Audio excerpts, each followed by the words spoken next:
about it if God has took a step back? Will God do that? Yeah. Will God take a step back and let you go ahead and free will? Yes, He will. Yes, He will. Free will. Will He for a season let you? Mm-hmm. Yes. It's that free will. Nah, I'm loving God. I thought we had a love. Yeah. No, he chases those He loves. But there's a point to where you don't heed the chastening. Mm-hmm. Oh boy. Okay, here we go. So, you come in here with a knot on your head. You're like, what? I didn't listen. I don't know where you get that low from. I didn't listen. Because you rock from over here. I was that rock. It's these bad ladders we got. No, you've been bumping your head against that rock again. You've been trying to go through the wall again, Tony. Tony, yeah. Where his hat is, I want you to sing along. Woo! Love it. Praise God. That's my brother. Bob. All right, Bob.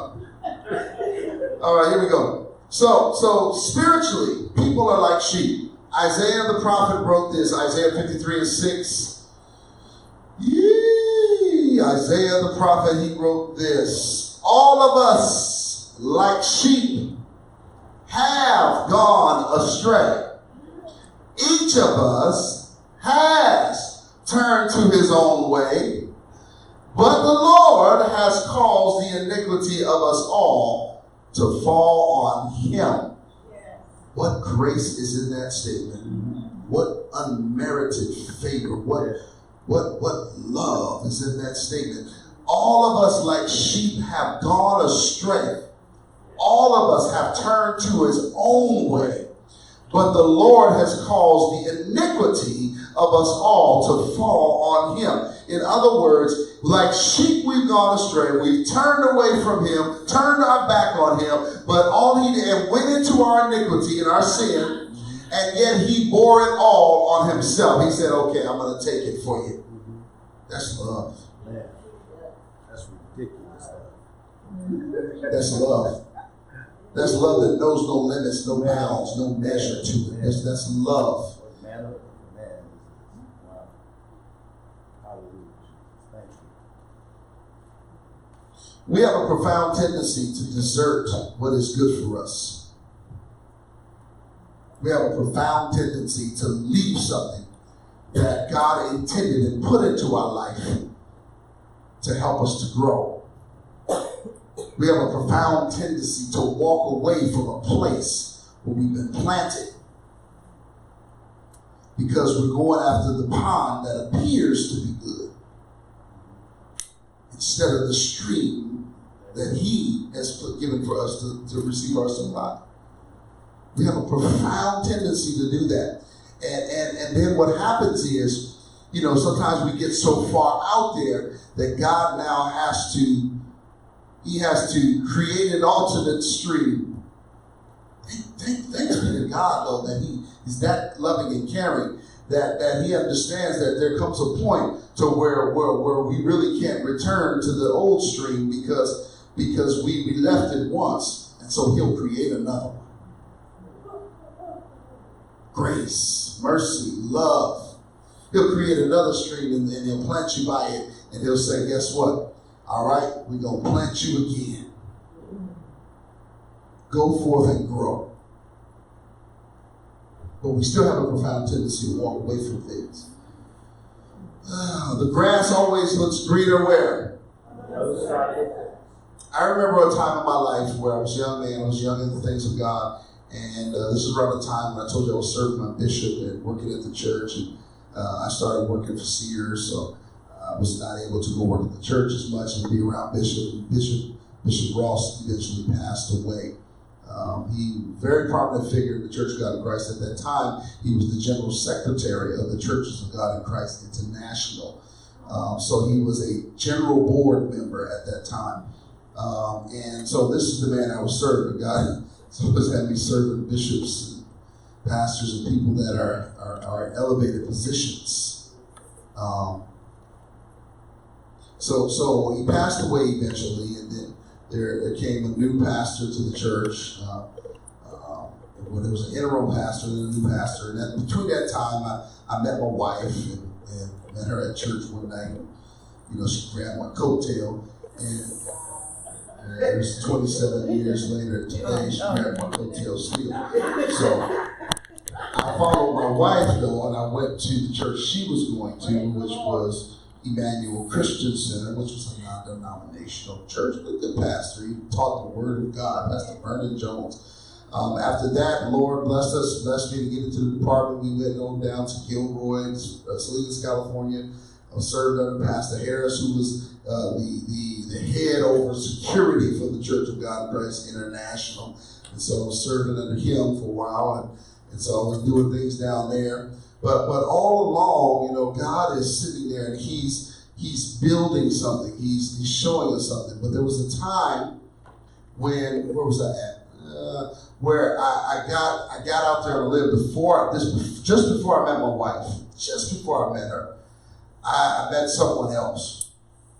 This was after I had said to God, Lord, if I'm never with a woman again, so that I can totally devote myself to your work, so be it. God knew my heart, right? But this was before Sean. So I was somewhere I wasn't supposed to be, because I was looking at a pond that was not the water that I needed. I was looking at the wrong cistern. I was looking at the wrong place of supply. And so I got out there on a limb, and a brother of mine in the Lord, he said this to me. He said, man, do you realize God will take you out? You will leave here just so that he can save your soul. Here I am singing in front of thousands at the Shoreline Amphitheater with Kevin Nash, on KMEL, radio personality. I'm singing with them and being backstage doing all this stuff, and I'm thinking I'm something. And here's the problem. Here's the reason why he got me, and he said this to me, because it was a young man from the church who heard me on the radio. And they were all excited about me being on the radio at Summer Jam singing with this radio personality. So I was running the risk of leading some young people in the church astray. And so this brother said, man, do you know God will take you out than for you to lose your soul out there? And I remember one night, I was thinking about, I reflected on it. The grass was looking real green. Here I'm singing on stage with people like, I think at the time, Digital Underground was out, Boys to Men were out, Keith Washington was there that day. Some of the big names of our time were there. In Vogue was back there backstage. I was hopping out and moving around with all these different people, right? And so I'm thinking, as a young man, I'm getting ready to blow up.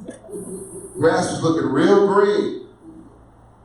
But man, do you know, once he said that to me, there was a night I was driving, and I was on my way back to where I wasn't supposed to be.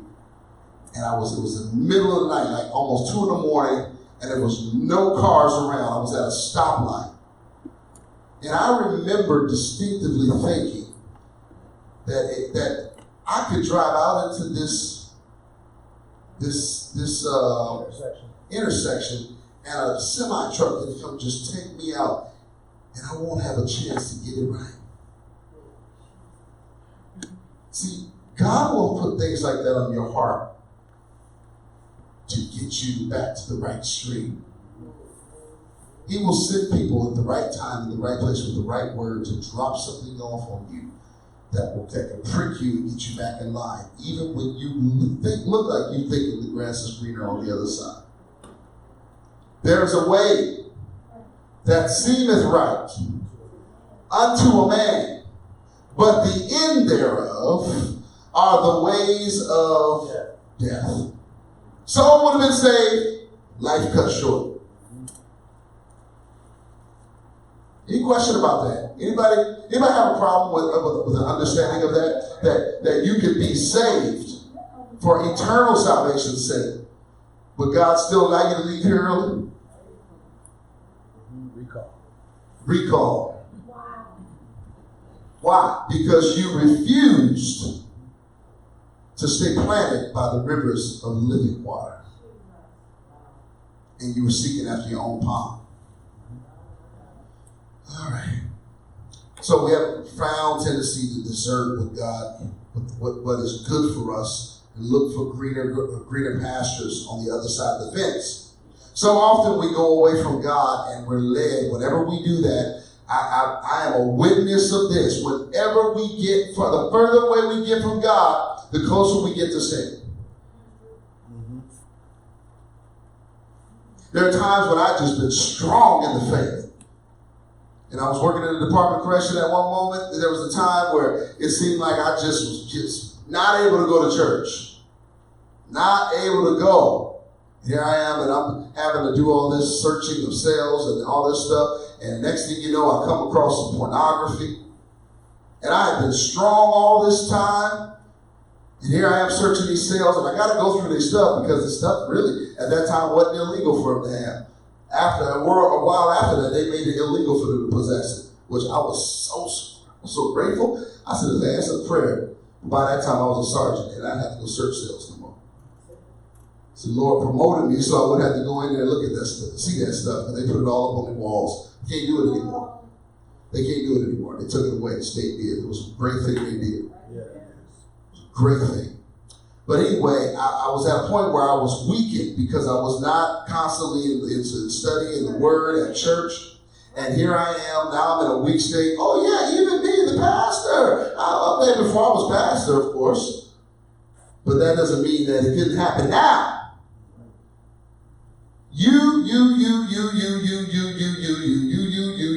Me, can all, if we allow ourselves to get outside of God long enough, be more susceptible to sin.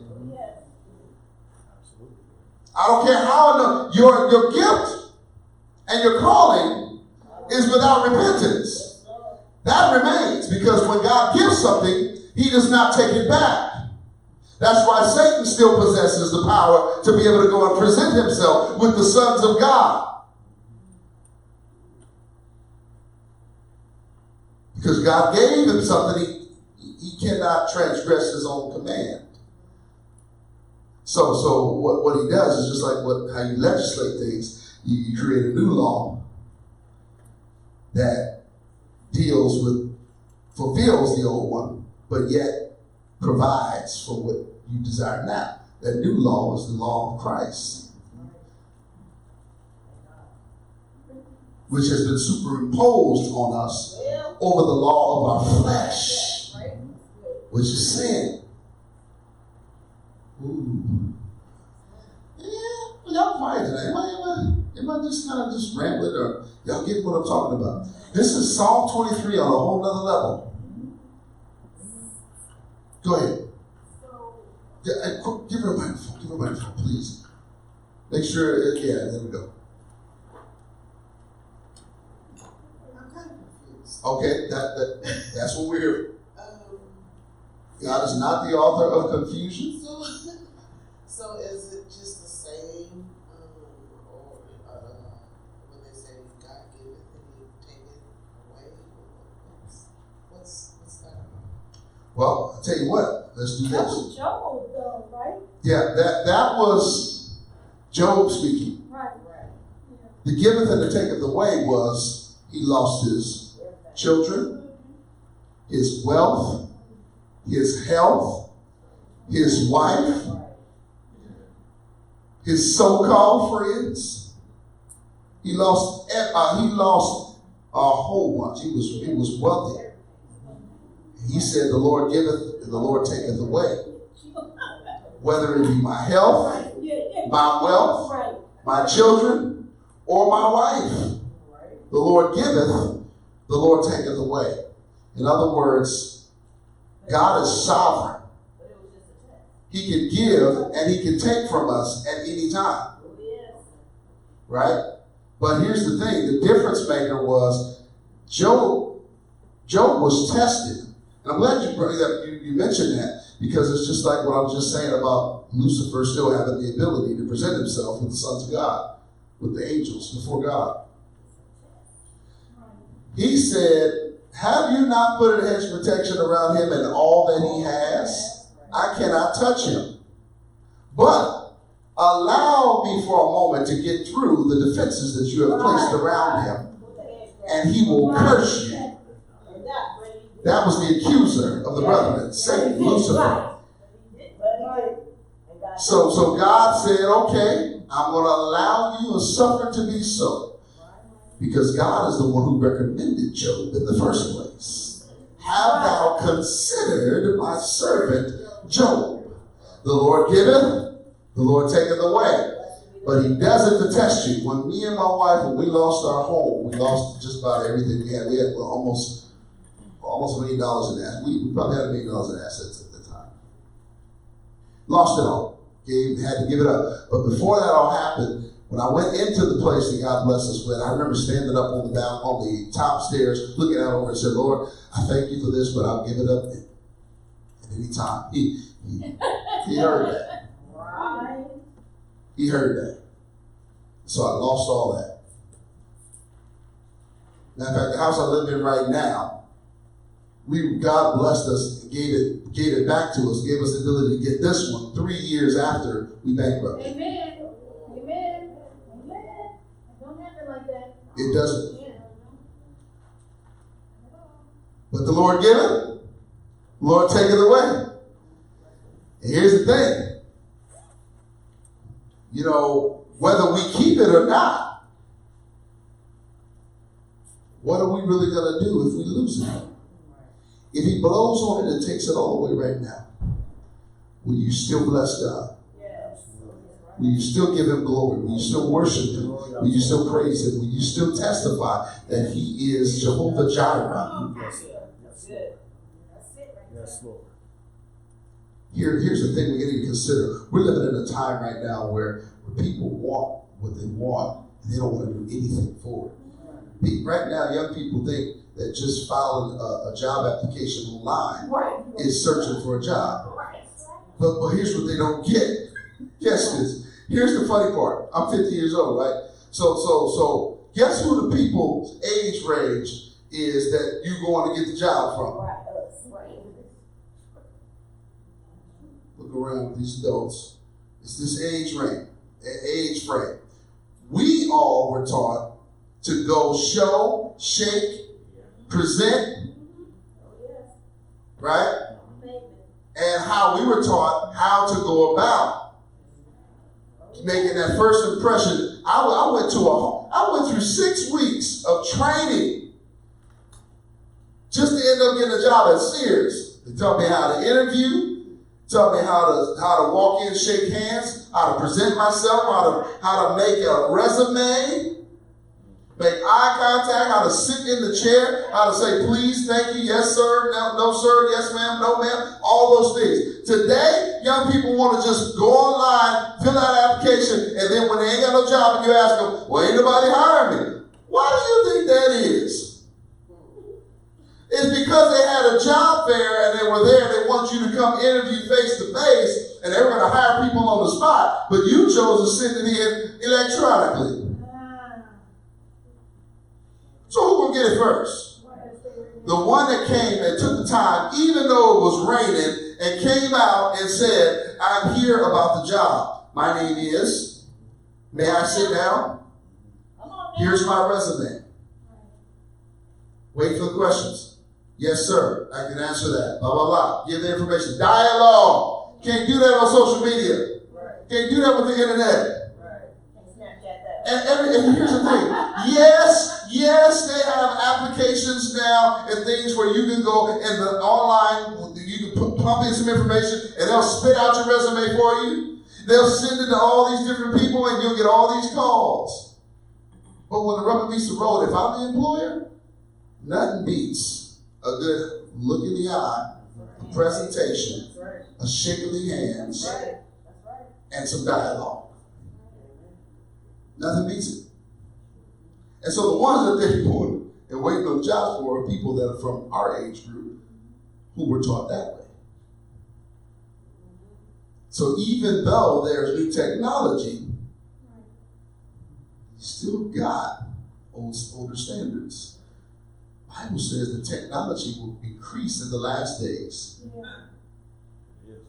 Technology has increased tremendously, but the old standard, God's word, is still the same. Still short. You can't use technology to get saved. Right. You can go get an ordination certificate, but you can't manufacture the anointing. That's it.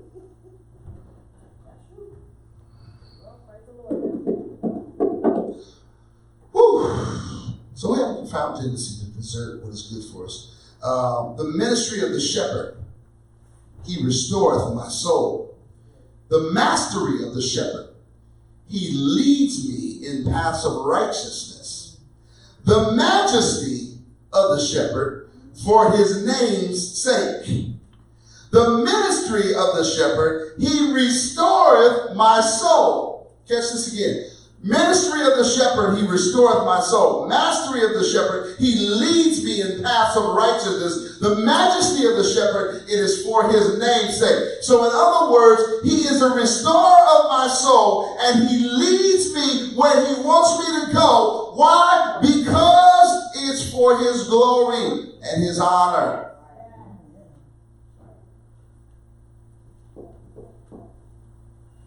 So I go to college. Not because I just want to go to college, but for his glory and his honor. He leads me in paths of righteousness, not for sake of getting me rich or getting me grown or getting me money, but for his name's sake. So that when you're sitting in the place where people are looking upon you and saying they are doing well or blessed or highly favored, then your testimony will be, it is because of who? Not me, but thee. For his name's sake. I had a meeting today, the Chief Deputy Warden. She said, yeah, I would like to have a meeting with you, and I'm going to be meeting with all the AWs, and this is right after I told her I need to take tomorrow off. She goes, yeah, I need to meet with you either this week or next week. Then later on in the day, I called, did what I need to do to make sure my stuff was covered for tomorrow, because I don't take time off and leave stuff uncovered. I don't do that. So I made arrangements for something that I was supposed to do tomorrow at work. Somebody else to take my shift. I'm going to take their day on the 28th. Called her and said, hey, just want to let you know that I had use of force committee tomorrow, but I traded with so-and-so, so we're covered. So it was no problem. Okay, you can go ahead and proceed, take care of your business, right?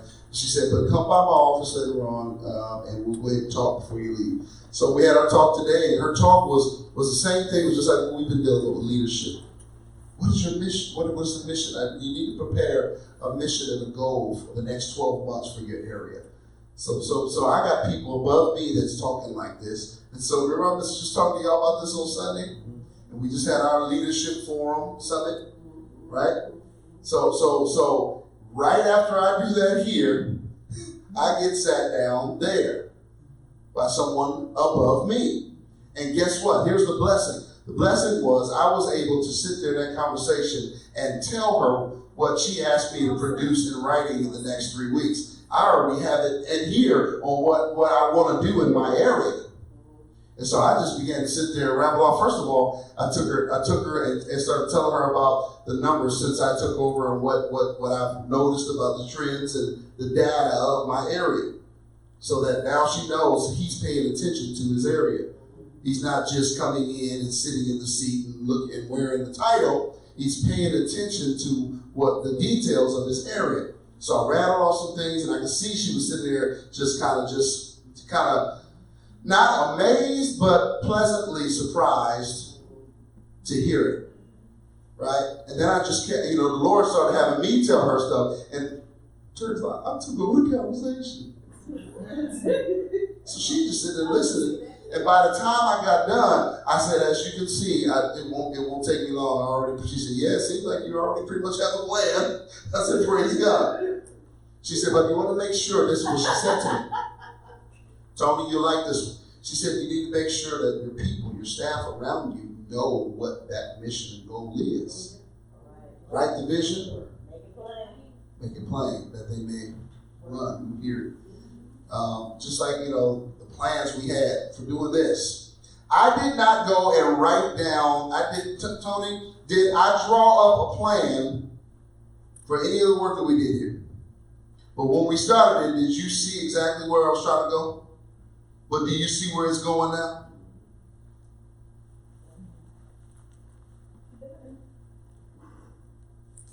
Sometimes writing it, just like God writes His word on the tablets of our heart, write the vision, make it plain. Sometimes it doesn't mean paper. It means write it in their hearts. And so what I've been doing as a pastor, and I'm looking back at all that God has had me teaching and preaching over this last year or so, is I've been trying to write things on your heart. So that when you see it, let the walls fall down. Let the walls fall down. Y'all, we went ahead and left this open because I just wanted to give y'all a glimpse. How many of y'all passed by and saw the openness there? Look different already, doesn't it? Oh, yes. When this opens, you really got to be like, wow. I can't believe that one change produced this. Watch. Do you have to put up beams when you take it down? Yeah, we did. We put up a beam in there, Oh, okay. but we covered it. Oh. Not supposed to see the beam. Right. But it's there. I mean, the progress we can see it. In the progress, if you're here for progress. Yeah. So, we are saved by grace, restored by grace, and kept by grace. We are saved by grace, restored by grace, and kept by grace. There are three kinds of sheep that need to be restored to fellowship with the shepherd. The first is the straying sheep, who are restored by the rod of correction. Y'all remember the other day when I took this and I went over the young lady 3 times over Mother Carter's head. Some of y'all were looking like, please don't let him sock Mother Carter's head. Did y'all see that? I did. How many of y'all was praying that I didn't hit somebody? Right. You should have been. You should have been praying for me because I was hoping that I didn't hit nobody too. But I was obeying God because Shonda had called out a young lady, and a young lady responded to her call. And I turned around and started, God told me to get the staff. I'm like, what the staff got to do with this right now? That's okay. So I told Tony, I said, Tony, find me the staff, I don't know what the Lord was doing at that point. What he was going to tell me to do? I just obeyed. I heard it in the spirit. I said, Tony, get the staff. Tony went, God, he came back and he brought me this. And the Lord told me, he said, take it. He said, pass it over her 3 times. I said, pass it over her. I said, okay. So the only way I know to do it, I'm not going to sit and question God. I just did it. Man, look crazy, y'all. I didn't care. You notice I didn't ask nobody permission to do it. I didn't say, watch out. I just did it. Took it. Boom. Boom. Boom. 3 times.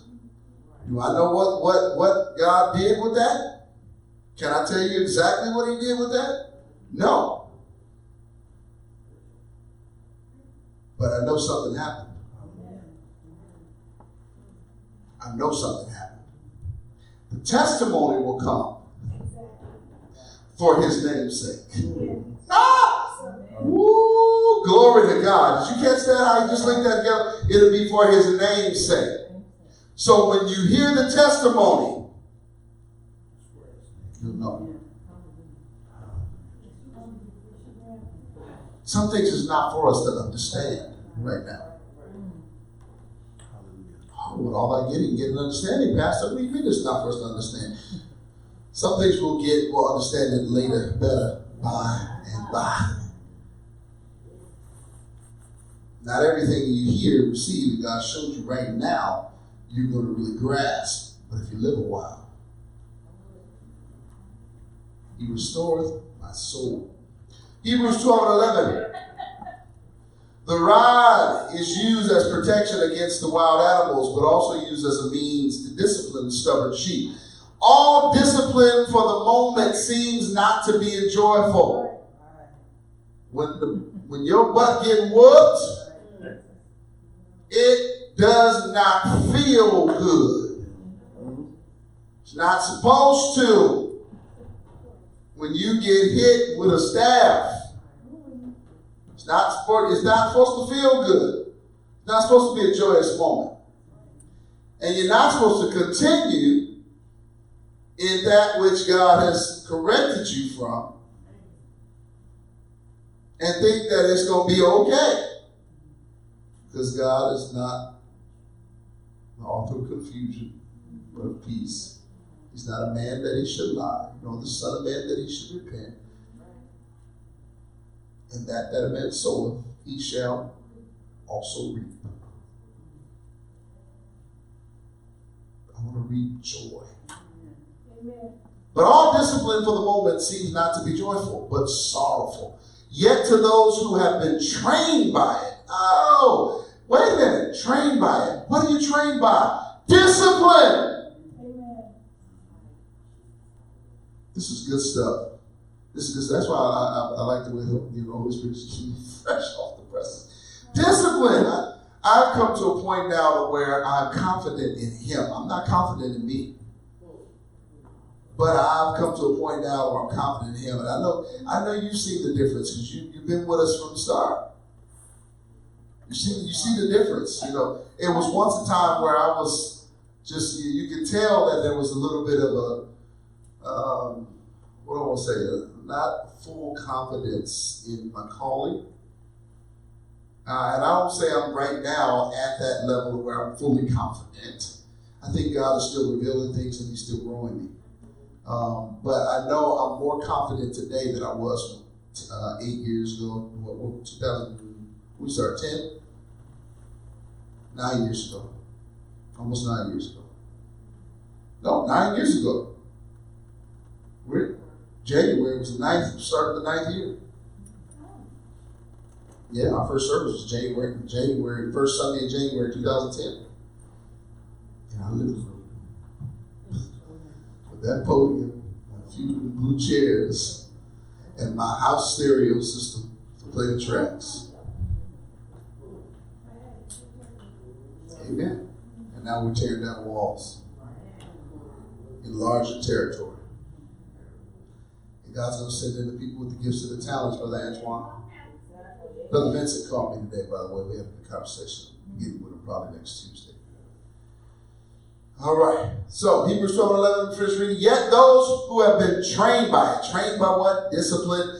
Afterwards, it yields the peaceful fruit of righteousness. So, Darnisha, when God checks me, when He disciplines me, when He chastens me, it doesn't feel good for the moment. But I'm being trained by it. And afterwards, it's going to yield peaceful fruit of righteousness. You know about that, huh? Experiencing the peaceful fruit of righteousness now? Because, truth be told, and here I'm going to move prophetically because it's time to quit for the night. Truth be told, any one of us at any given time can get to the point to where we just feel like we want to just let go and dabble a little bit back in what we used to know.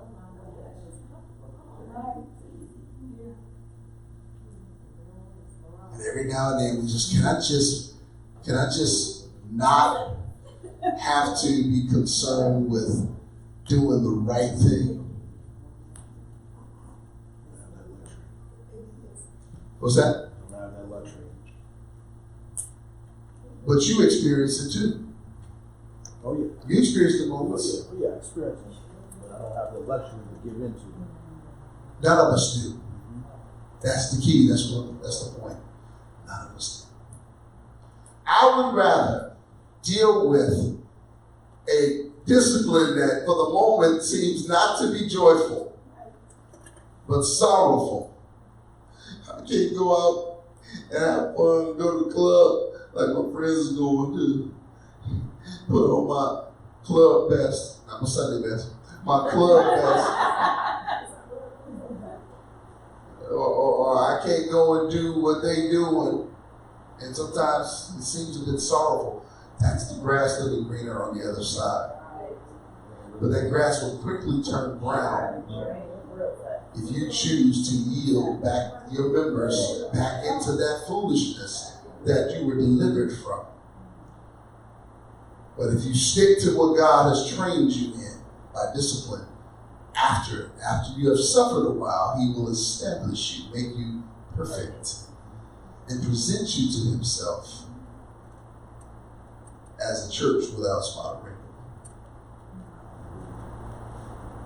And you'll have peaceful fruit of righteousness. Something to say, the scripture said, when I was a child, I thought like a child. Mm-hmm. And I reasoned like a child. When I became, it said, man, I put away childish things. Yep.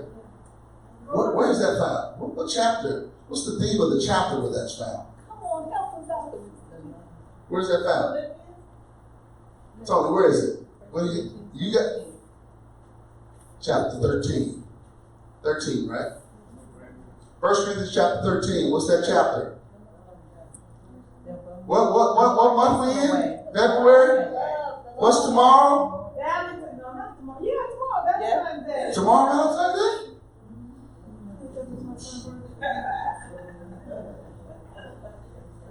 No praise team rehearsal tomorrow, y'all.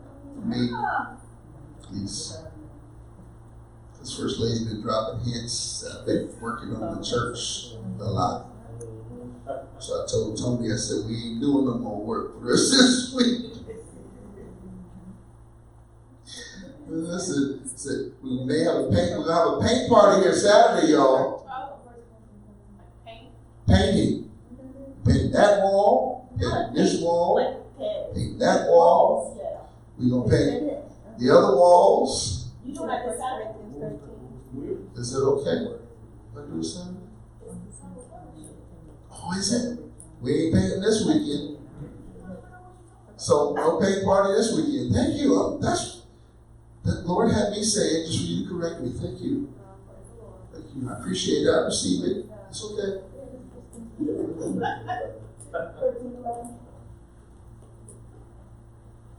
And that's the residual of her not telling me that she needs some gas and her. And Are you really about to tell us? that's what y'all saying. The residual of her not telling me she needs some gas before I jump in the car. Are you serious? I don't like when I jump in the car and I see no gas. So she got a little feeling some kind of way about me before church. Wow. Now, I didn't went in the office and prayed. I'm good. And I know how to get right with God before I come in here before his people. And you still sitting there stewing over me saying, don't wait until you got empty to tell me, then I want to get some coffee. you got some coffee. Coffee was good for you? Oh, yeah. Catch that, ladies. Coffee with Jesus. When he make you mad, when you feel some kind of way, go have a brew because guess what? He brews. There's a book in the Bible about it. He brews. And what quarter y'all all laugh? That's funny. Did y'all get it? He brews. He brews coffee.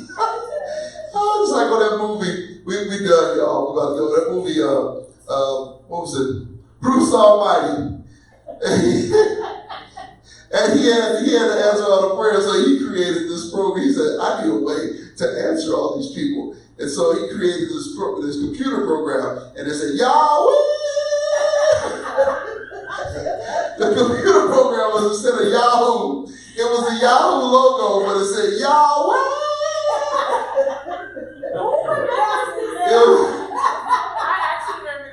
It was a Yahweh prayer answering program that he made on the computer. And so then he said, oh, this is making me thirsty. So he clapped his hands and he said, I need some coffee. And then all of a sudden he clapped his hand and Juan Valdez showed up at the window, gave him some some fresh brewed coffee from the mountains of Colombia. Oh, Hebrews. Wow. Y'all shepherd. Right. Yeah, I wasn't up here to tell y'all about, remind y'all of some movies and make y'all laugh. Y'all be sitting there talking about, bring Pastor Nate back. Amen. Let's receive an offering. Let's give God praise first of all. Come on. All right, let me mark where we are. We are getting ready to go into For His Name's Sake. So next week, I will continue with this study on Psalm 23 because we just introduced it tonight. We're going to get a little deeper in it, all right? Next week, we'll go into the majesty of the shepherd for his name's sake. Amen? Amen. Amen. Praise God. So tomorrow, I have doctor's appointment in the morning, and I have an alarm company appointment at noon here, from noon to 5. Between noon and 5 on Valentine's Day, but every day is Valentine's Day. Little walk in love. That's what we call, our calling is to walk in love always. Amen. Praise the Lord. So, Brother Antoine, you might be able to catch me in the afternoon if you want to chat tomorrow. Probably, somewhere around noon that time. Because if they're here doing their business, I can still talk. So I'll be in the office for a while.